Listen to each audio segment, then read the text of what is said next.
दोस्तों ये वीडियो मुकम्मल देखिएगा, आपके बहुत काम आएगी। एक बादशाह के पास बहुत ही नेक वजीर होता था। उसके सामने कुछ भी होता तो वो हमेशा यही कहता कि बहुत अच्छा हुआ, इसमें ज़रूर अल्लाह की तरफ से कोई ना कोई हिकमत है।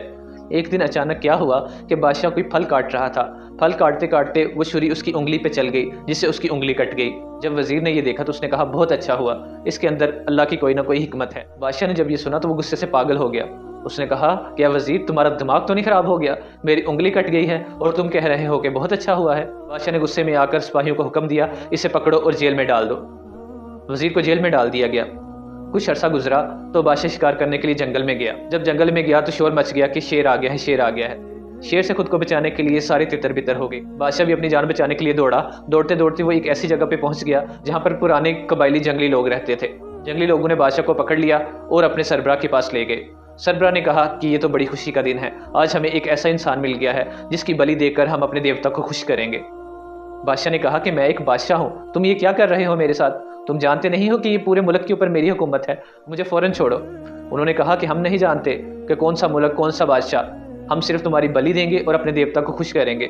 अब बादशाह के पास ना सिपाही थे, वो बेबस था, वो कुछ नहीं कर सकता था। बादशाह के कपड़े उतारे गए और उसे रस्सियों से बांध दिया गया। जब बलि करने का वक्त आया तो बलि करने वाले बंदे ने जब उसकी गर्दन काटने के लिए कुल्हाड़ा उसके सर पर मारने की कोशिश की तो उसकी नज़र उसकी कटी हुई उंगली पर पड़ गई। जब उसने उसकी कटी हुई उंगली देखी तो उसने अपने सरबराह को बताया कि इस बंदे की तो एक उंगली कटी हुई है। उसके सरबराह ने कहा अगर इसकी एक उंगली कटी हुई है ना तो इसकी बलि कबूल नहीं होगी, नाकस बलि हमारे देवता कबूल नहीं करते, इसे फौरन छोड़ दो और किसी सेहतमंद बंदे को ढूंढो जिसकी बलि दे के हम अपने देवता को खुश कर सकें। बादशाह वहां से छूट गया। वो बड़ा खुश हुआ कि मेरी जान बच गई है। फिर उसे वजीर की वो बात याद आई कि जो उसने कहा था कि जो होता है बेहतर होता है, इसमें अल्लाह की कोई हिकमत है। यही हिकमत थी जिसकी वजह से मैं बच गया। वो जल्दी जल्दी अपने महल में आया और उसने हुक्म दिया कि मेरे वजीर को रिहा करके फ़ौरन मेरे सामने पेश किया जाए। जब वजीर बादशाह के सामने पेश हुआ तो उसने उससे पूछा क्या वजीर, तुम्हें पहले कैसे पता था कि ये मेरे हक में बेहतर है? उसने कहा बादशाह सलामत, अल्लाह अज़्ज़ व जल जो भी करते हैं हमेशा वो बेहतर होता है, उसमें कोई ना कोई हिकमत अमली होती है, बस वक्ती तौर पर हमें पता नहीं होता। उसने कहा अच्छा ठीक है, ये तो समझ में आ गया कि मेरी उंगली कटी जिसकी वजह से मैं बच गया, मेरे लिए तो बेहतर हो गया, तुम्हारे लिए क्या बेहतर हुआ? तुम तो जेल में 3 माह से सड़ रहे हो। उसने कहा बादशाह सलामत, मैं आपका वजीर था, सोचिए अगर मैं जेल में ना होता तो मैं भी आपके साथ शिकार करने जाता और आपके साथ मैं भी पकड़ा जाता।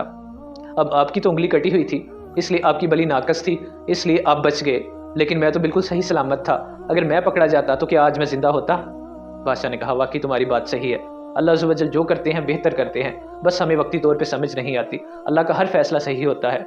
वक्ती तौर पे हमें ज़रूर लगता है कि ये फैसला हमारे हक में सही नहीं है, लेकिन अल्लाह का हर फैसला हमारे लिए सही होता है। दोस्तों अगर आपको ये वीडियो अच्छी लगे तो इसे लाइक करके शेयर करना मत भूलिएगा। अल्लाह हाफिज़।